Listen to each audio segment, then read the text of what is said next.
Well, good morning. Welcome to Yongsan Baptist Church English Sunday School class for February 20th, 2022. We are in Unit 5, which is look in, not look down, like some of your paperwork might show. We are looking in at the evidence from the human body, or from us as God's pinnacle of creation, how that speaks to biblical creation and the believability of the trustworthiness of God's holy word. Amen. So far in this unit, we've discussed what the Bible says about the original creation of man, some of the biblical distinctives of being human, and 6 of the myriad attributes that we share with our Creator that speak to us being made in the image of God. Today I want to flesh out one of the most well-known questions of the creation-evolution debate.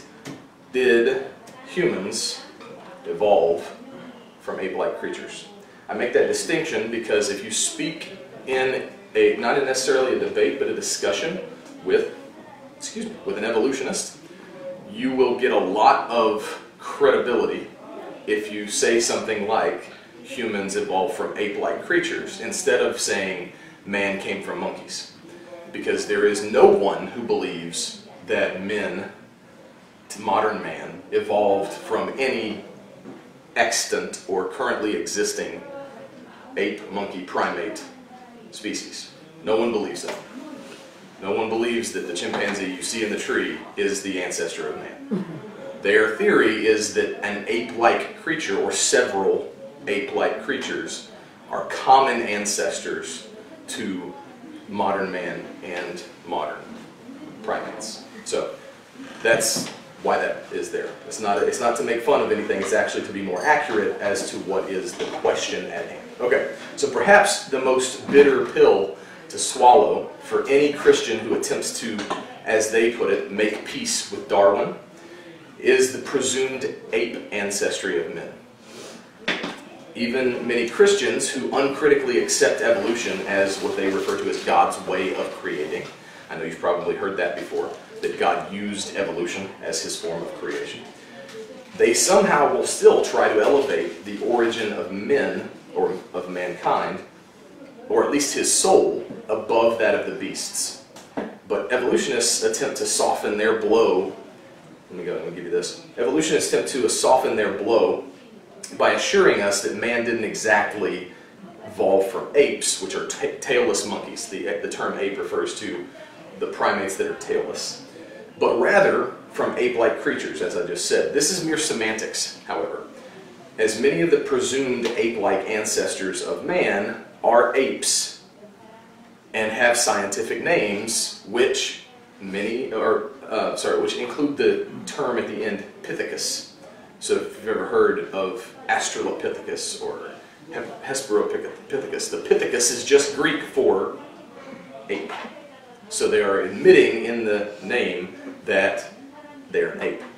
The much-touted human ancestor, commonly known as Lucy, for example, has the scientific name Australopithecus Afarensis, which means southern ape from the Afar Triangle of Ethiopia. But what does the Bible say about the origin of man, and what exactly is the scientific evidence that evolutionists claim for this supposed ape ancestry? So let's start with, here we go. Yeah, this is what I was talking about. I didn't realize I'd added it. All of these supposed ancestors ending in the Pliopithecus and the Dryopithecus and the Oreopithecus and Australopithecus is here, advanced Australopithecus here, right? So you have all these pithecuses that all mean ape. And you can't get away from the fact that you're trying to say, if you were as smart as me, you would know I was calling these apes. But because you're not as smart as me, and I'm smarter than you, so I know you're not as smart as me, I know that you don't know that these are apes. But I can tell you that they're not apes. Come on, let's quit playing the game. Biblical starting assumptions is where we always want to bring these classes back to. It's not as important to know what the evolutionist teaches, because that's everywhere. It's important to know what the Bible teaches, and then how does that fit into what we observe. So, biblical starting assumptions, God tells us that on the same day that he made all the animals that walk on the earth, the 6th day, he created man separately in his own image with the intent that man would have dominion over every other living thing on earth. We see that in Genesis 1:26 through 28. So the first biblical starting assumption is that man was made separately from and given dominion over animals. Thus, when God paraded the animals by Adam for him to name, he observed that, according to Genesis 2:20, for Adam there was not found an help meet for him amongst all of the creatures that God had created. That distinctly separates man from the animals, because no animal was an acceptable mate for Adam. It's very important. Then Jesus confirmed the uniqueness of men and women when he declared that marriage is to be between a man and a woman, because, quote, from the beginning of the creation, God made them male and female. That's Mark 10:6. So we see that man and woman were meet for each other, not for the animals, nor the animals for them. Okay? And then the third distinction, however, the point there is that this leaves no room for pre-humans, any kind of evolving force before Adam was the first good one. And there's no room also for billions of years of cosmic evolution prior to man's appearance on Earth, like we talked about earlier with the gap theory. Because evolution, in its pure theory, depends on death for advancement. But creationism depends on life for its advancement.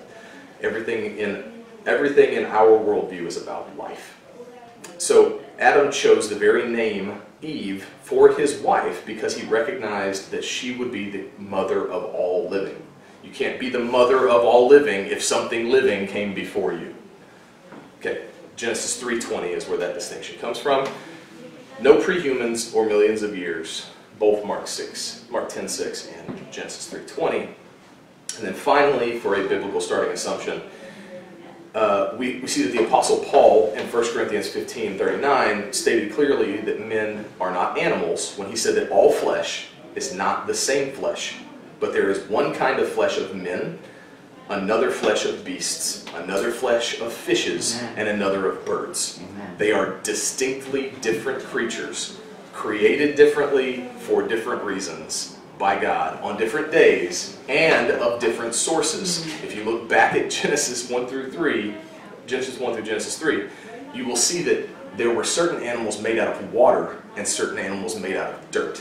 And that makes a distinction between them, which automatically, and from the first 3 chapters of Genesis, refutes evolution's concept that a reptile became a bird, or vice versa. No, they are distinctly different creatures, and they're also made in the reverse order of what evolution tries to tout them, right? They are not connected in that they are ancestors. They are connected in that they have a common creator. So then what are evolutionary starting assumptions? First, while Bible-believing Christians begin with the assumption that God's Word is true, or at least we should, and that man's ancestry goes back only to a fully human Adam and Eve, evolutionists begin with the assumption that man has, in fact, evolved from apes, and man was not created specially. So there are no paleoanthropologists. That's the study of fossil evidence for man's origin. Paleontology and anthropology combined together to paleoanthropology is the study of the fossil evidence of the origin of man specifically. None of them in their scientific communities would dare ask the question, did man evolve from apes? You will never see that in literature. You're only allowed to see from what apes did man evolve. Because you have to start with the assumption that evolution is 100% true, unquestionable. Man came from an ape-like creature from a molecule. Okay? So that's the brainwashing assumption of all textbooks from the middle school level, I would even say from the elementary school level, all the way to doctorate level. There is no way to get past the brainwashed assumption that evolution is a fact. Now let's figure out how, right? But it's not a brainwashed assumption for us, because we're saying the Bible is true, not that the Bible is a fact. The Bible is true, and I believe it to be true, based off of evidence from itself and from its application to my life. And the more things that I see in life that give me confidence that the Bible is true, the more evidence I can find that again supports that worldview. So since evolutionists generally do not believe that man evolved from an ape that is now living, like I talked about earlier, they look to fossils of humans and fossils of apes to provide them with their desired evidence. Specifically, they're looking for anatomical features that look intermediate between that of apes and man.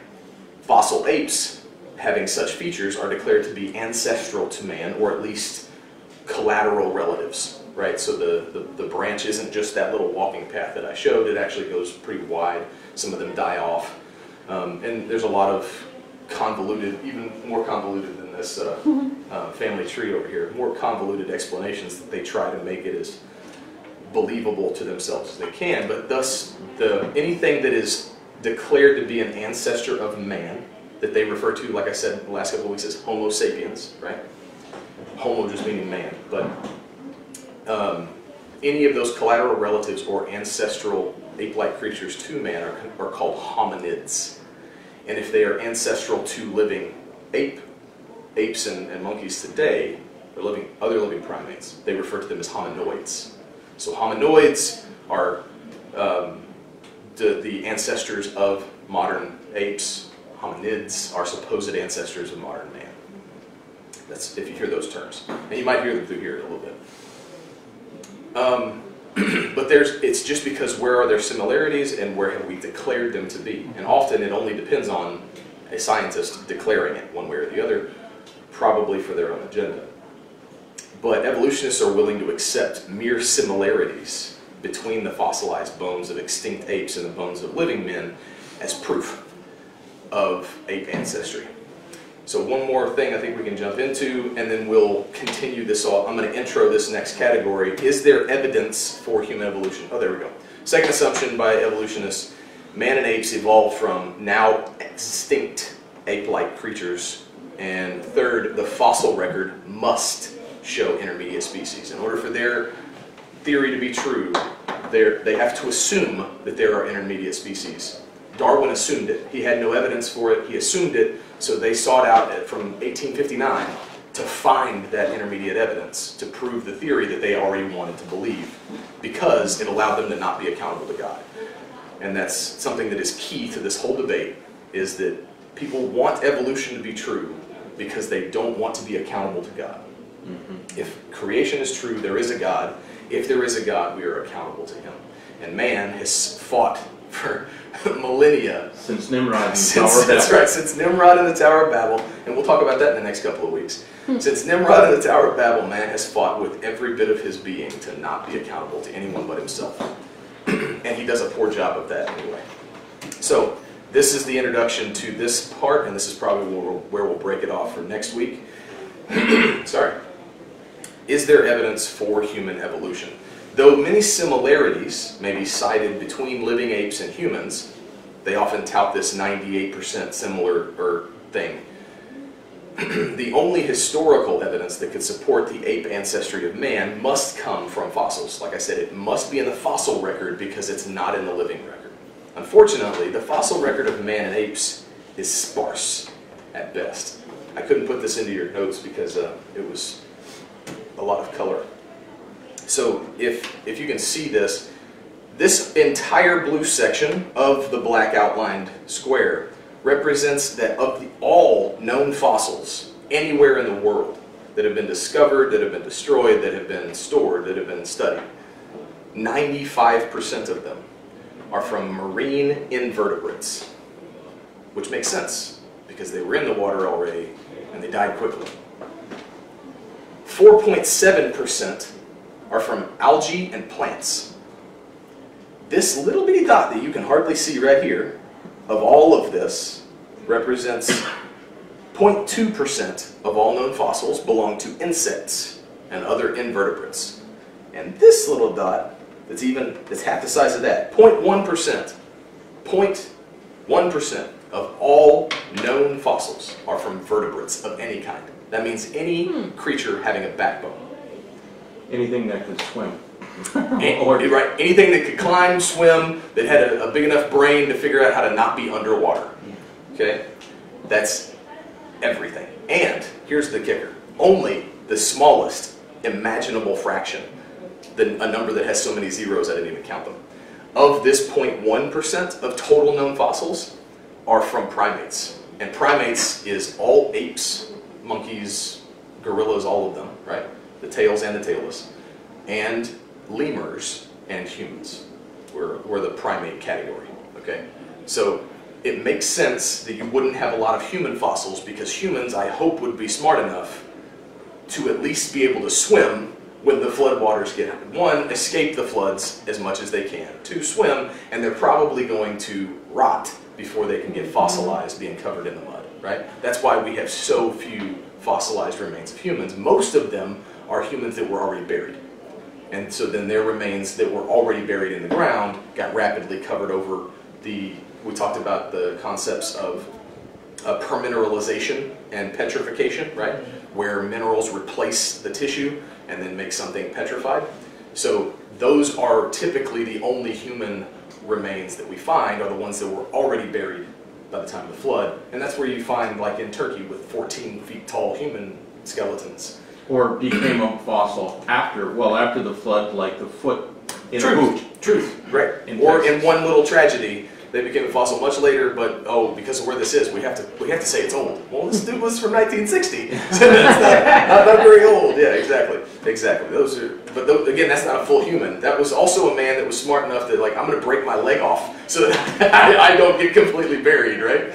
So, long story there, but this representation shows just how comical it is to think that we have absolute established fact. We have very little information to go off of. But in addition to that, because of the rarity of these fossil hominids, even many of those who specialize in the evolution of man, that spend a 30 or 40-year career writing the established literature about the evolution of man, have never actually touched a hominid fossil.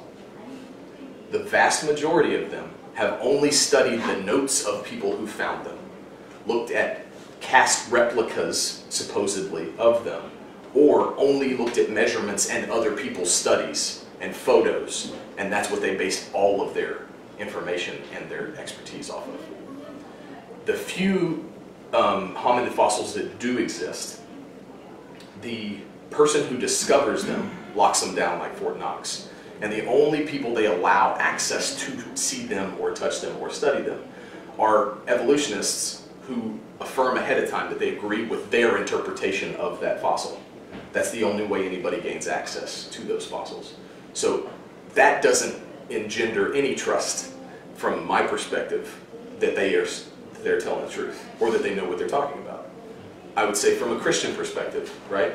If I can't answer your questions about what I believe, why should anybody believe that I believe it?